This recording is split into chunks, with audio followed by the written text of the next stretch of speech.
OMG. Giancarlo Esposito, talented 66-year-old actor, is in Marvel. It is happening. And I have no idea who the role is. Let's take a look-see.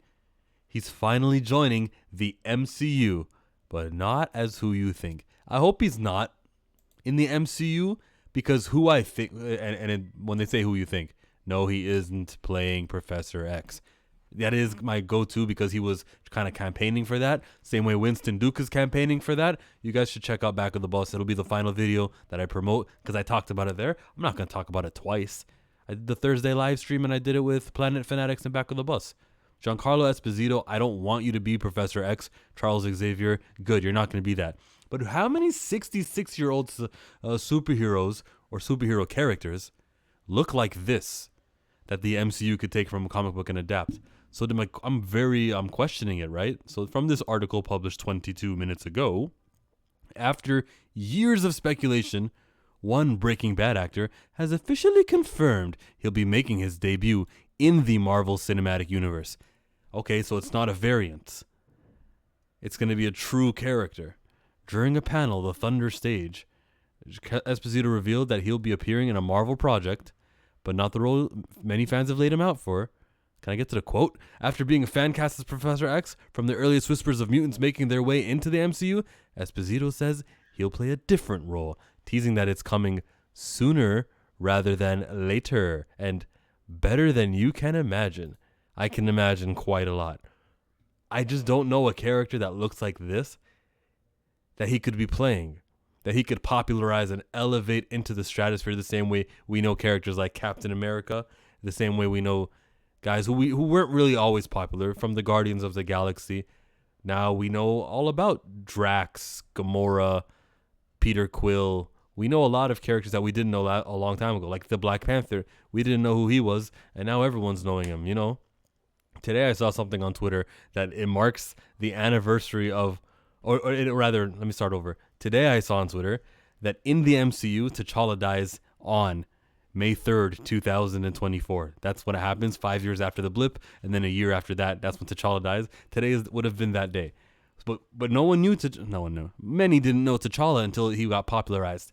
And that's the thing I'm looking at. What character looks like this? 66-year-old man, brother's half Italian, but you can see his skin tone. What character will he be elevating and making popular the same way it's happened for years and years and years? It's important to have characters who look like this and have this skin tone be in our media and be big deals also, right?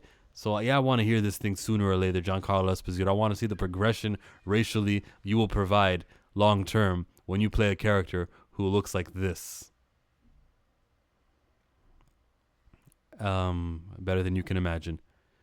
With the plethora of projects on the upcoming Marvel Studios slate, the possibilities are endless. But there are a few potential candidates. Esposito specified that he will make his first appearance as his original character sooner rather than later.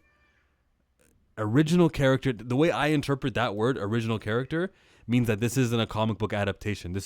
We created him for the movies, here you go. Like Phil Coulson, Agent Phil Coulson from S.H.I.E.L.D., he was in all the Phase 1 movies. That was an original character. So if that's what he means by this word, then cool. Like, we're going to get something started. I prefer that better than when they race swap a character and they just go, okay, well, look, he's black now, guys. Enjoy that, you fucking monkeys. And then it's a white guy playing the character again. That doesn't lead to progression or anything. It just kind of kicks the can further. It leaves...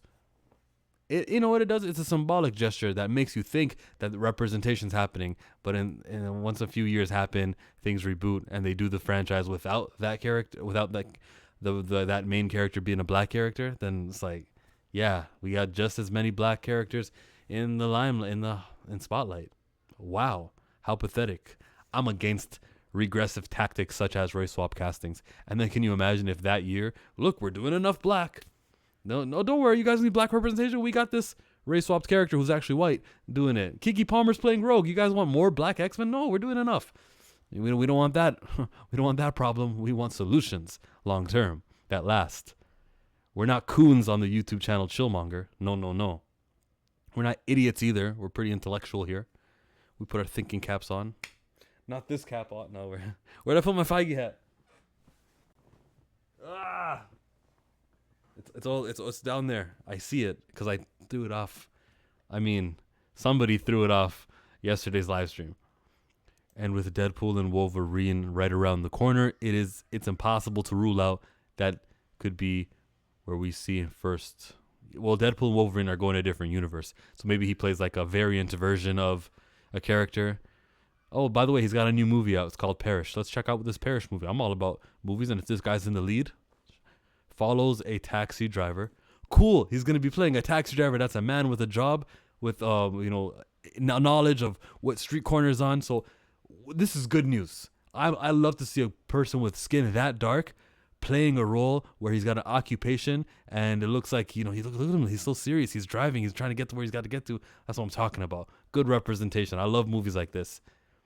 Whose life is turned upside down when he agrees to pick up a Zimbabwean. Oh, shout out to Zimbabwe. How underrepresented is Zimbabwe? We don't have much thoughts about. We got Homer Simpson who says from Zimbabwe they smile a lot. But this is going to be ill. A Zimbabwean gangster. Mostly known for exploiting undocumented immigrants at the United States southern ports. Zach, at Zach Attack Reviews, remember me and you were talking, and he was telling Zach, I'm gonna tag you. You were telling me to watch these movies, which I've been. I checked out The Kitchen, the one that Daniel Kaluuya is behind. Character named Benji, character named Izzy. Are they related to each other? Hey, the slums of England, low income. It's futuristic. I'll give him points for that, but like fatherlessness. And then we look at this movie here, Perish, where a guy in Zimbabwe who's a gangster, and now I gotta associate that skin tone with that trash and the paranoia that if this kind of stuff gets in the wrong hands, bro, if the wrong person watches this movie, this may set his perception of what a Zimbabwean is. Or he could be super ignorant and just label everyone with that dark skin tone that way and think of him that way. This is not good representation. This is attendance, and I need these people. I need actors like this. It's a TV show. It says seasons, one season. I need people on AMC Plus. I need these people to not take roles like this and look at My Dad the Bounty Hunter. Pathetic. Hate this shit. Hate it. Why do I even make videos, bro? Why do I even make videos? Check out some of my commentary on Back of the Bus. Talked about an hour and 10 minutes. You'll like that if you like me. Darius and Marcus. Later.